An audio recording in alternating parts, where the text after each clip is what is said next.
रहमतुल्लाहि व बरकातहू। दिल के फपोले जल उठे दिल ही के दाग से, एक घर को आग लगी घर ही के चिराग से। दश्त तो दश्त है दरिया भी ना छोड़े हमने, बहरे जुल्मात में दौड़ा दिए घोड़े हमने।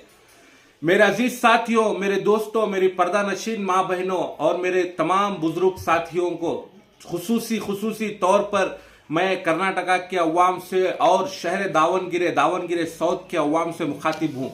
मैं बहुत दिनों से देख रहा था कि क्या हाल चल रहा है, क्या कर रहे हैं करके, लेकिन अब मुझे पता चल गया है कि ये जो हालत हो रही है दावनगिरे में, क्या आपके आंखों के सामने नहीं है ये हालत? आखिर हम इतने क्यों गिर चुके हैं? आखिर हम क्यों? वो उलमा से मैं सवाल करता हूं, उन जिम्मेदारान से मैं सवाल करता हूं जो इलेक्शन के टाइम पर आते हैं और कहते हैं कि हमें मुत्तहिदा वोट करना चाहिए, एक जगह वोट करना चाहिए, वोट को बांटना नहीं चाहिए, कहकर 90% तक उन्होंने अपने वोट कांग्रेस पार्टी को दलवाए। क्या उनका यह हक नहीं बनता कि इन कर्नाटका के अंदर 14 से 16% आबादी रहने वाले लोग, पॉपुलेशन वाले लोग, किंग मेकर्स और तौर पर जो दावनगिरे के अवाम है, वहां का जो कॉन्स्टिट्यूंसी है दावनगिरे साउथ में 2 लाख के करीब वोट हैं, 2 लाख समथिंग एवरेज, उसमें 90% 90,000 लोग मुसलमानों के माइनॉरिटी के वोट है और अहिंदा के वोट 1 लाख से ज्यादा है। क्या 40 से 45% तक की आबादी होने के बावजूद 40 साल तक उनके झंडे उठाने के बाद, उनके खिलाफ, उनके सपोर्ट में नारे लगाने के बाद भी क्या आपका यह हक नहीं बनता कि आप एक सीट पूछ सके? अरे आम इंसान तो छोड़िए, कैबिनेट मिनिस्टर जनाब बीजेड जमीर अहमद खान साहब जो हाउसिंग मिनिस्टर हैं, कैबिनेट मिनिस्टर हैं, वक्फ के मिनिस्टर हैं, एक उनके स्टार कैंपेनर हैं, इतने बड़े ओहदे पे होने के बावजूद जहां आज मुसलमानों के अवाम उनको एक अपना रहनुमा कांग्रेस पार्टी के अंदर समझती है, कांग्रेस पार्टी के अंदर एक लीडर समझती है, ऐसे रहनुमाओं को भी वो जलील कर रहे हैं। कह रहे हैं कि अगर आपको जाना है जाइए, रिजाइन करना है कीजिए, आपकी कोई जरूरत नहीं है। जब वैसे आदमी की ही कोई इज्जत नहीं, कोई बात नहीं, तो आपकी और हमारे जैसे लोगों की यह कांग्रेस पार्टी क्या इज्जत करेगी? मैं दावनगिरे के अवाम से गुजारिश करता हूं, आप एक मिसाल बनिए, कर्नाटका के लिए एक मिसाल बनिए, ऐसी मिसाल बनिए कि जो भी ये कांग्रेस पार्टी जो आजादी के वक्त थी ऐसी पार्टी नहीं है। आजादी के बाद से 1947 के बाद से ब्रिटिश वाले गुलामी से तो आजाद हो गए, लेकिन यहां की सियासी गुलामी में आपको ले लिया गया है।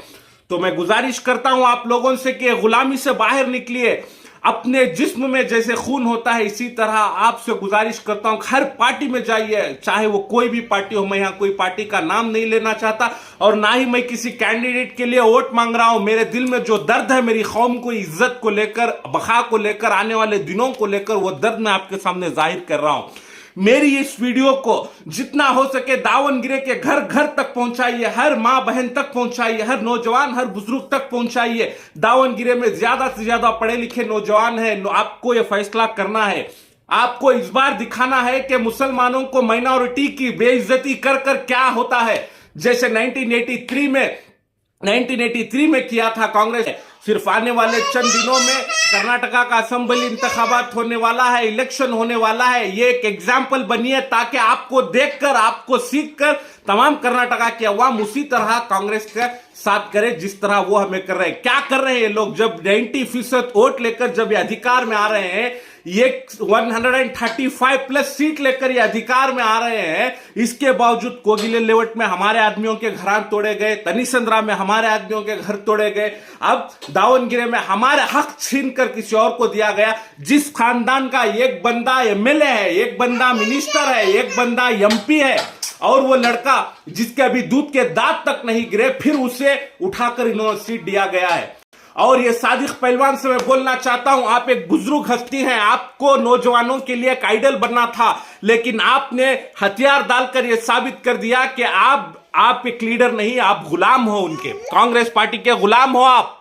अगर आप जब अल्लाह का नाम ले लिया था तो अगर आप तो फर्क नहीं पड़ता था, लेकिन आपने हथियार डालकर, आपने ये मानकर, हार मानकर बता दिया कि आप एक, मैं नाम नहीं लेना चाहता, शायद टीपू सुल्तान की रूह भी आपको देखकर तड़प उठती होगी। जो काम मीर सादिक ने उस वक्त किया था, शायद आपने फिर वैसा काम किया है।